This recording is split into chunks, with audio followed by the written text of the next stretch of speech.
तो चलिए आइए अब हम लोग देखते हैं role and importance of primary sector, जिसको हिंदी में हम लोग कहते हैं प्राथमिक क्षेत्र की भूमिका एवं महत्व। In the primary sector agriculture is the predominant occupation.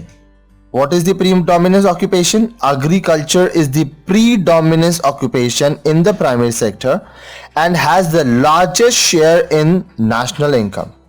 So let us concentrate on the role and importance of agriculture in the Indian economy in terms of its share in the national income, providing employment, food, raw materials. Let us take them one by one. So before going further, let us understand this. प्राथमिक क्षेत्रक में कृषि सबसे प्रधान व्यवसाय है तथा इसका राष्ट्रीय आय में अंश भी सबसे बड़ा है।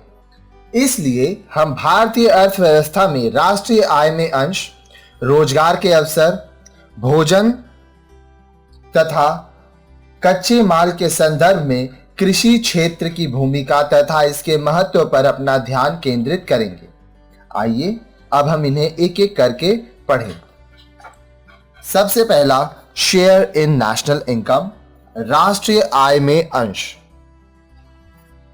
At the time of independence, agriculture was contributing more than 50% to the national income. In recent years, its share has come down. In 2009-2010, agriculture contributed around 15% to national income. स्वतंत्रता के समय राष्ट्रीय आय में कृषि का योगदान 50% से अधिक था। हाल के वर्षों में इसके योगदान में कमी आई है। वर्ष 2009-2010 में राष्ट्रीय आय में कृषि का योगदान लगभग 15% था। Next, providing employment to largest section of population, जनसंख्या के सबसे बड़े भाग को रोजगार प्रदान करती है। रोजगार मतलब employment. Agriculture is the mainstay of Indian economy. It is the occupation of the largest section of India's population. At the time of independence, about 70% of our population depended on agriculture and allied activities to earn their livelihood. With development of manufacturing and service sector, dependency on agriculture has slightly reduced. About 50% of India's population was working in agriculture in the year 2009-2010. कृषि भारतीय अर्थव्यवस्था का मुख्य आधार है। ये भारत की जनसंख्या के सबसे बड़े भाग का व्यवसाय है।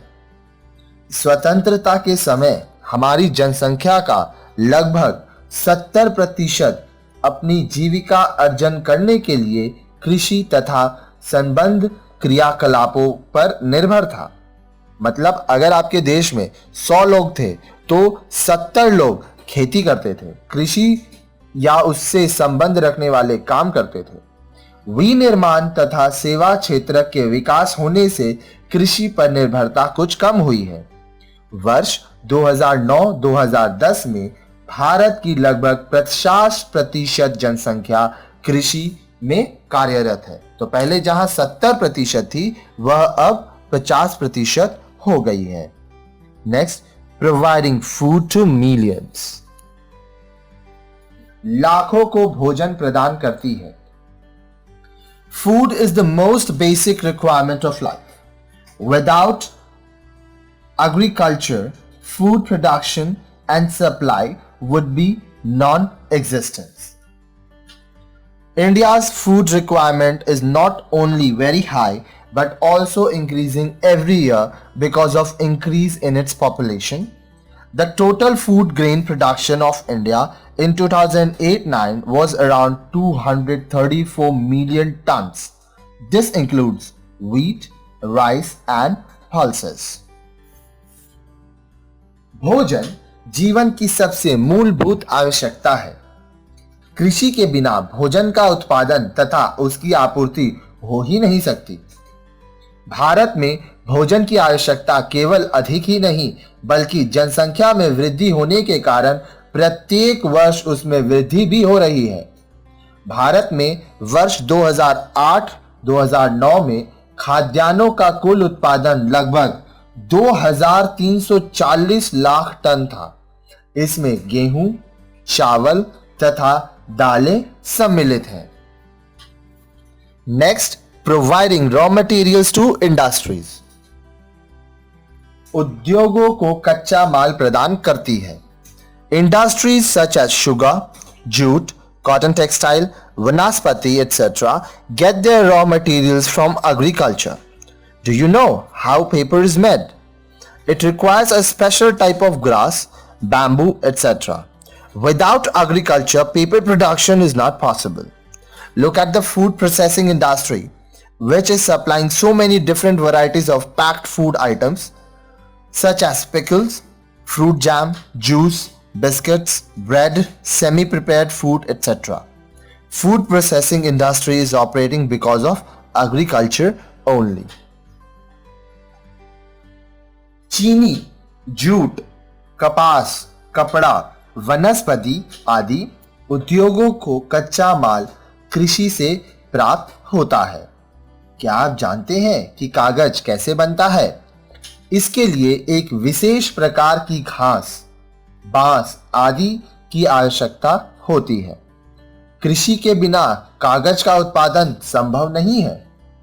भोजन सामग्री बनाने वाले उद्योगों पर दृष्टि डालिए, जो विभिन्न प्रकार की डब्बाबंद भोजन की मंदों मतलब आइटम्स जैसे अचार, फलों के रस, फलों के मुरब्बे, बिस्कुट, ब्रेड, आधे पके हुए भोजन आदि की आपूर्ति करते हैं। ये खाद्य प्रक्रमण से संबंधित उद्योग केवल कृषि के कारण ही चल रहे हैं। अगर एग्रीकल्चरल एक्टिविटीज नहीं होगा तो जितना भी फूड प्रोसेसिंग इंडस्ट्री है वो सारा का सारा बंद हो जाएगा, क्योंकि इनको रॉ मटेरियल चाहिए और वो रॉ मटेरियल एग्रीकल्चर के थ्रू ही इनको मिलेगा।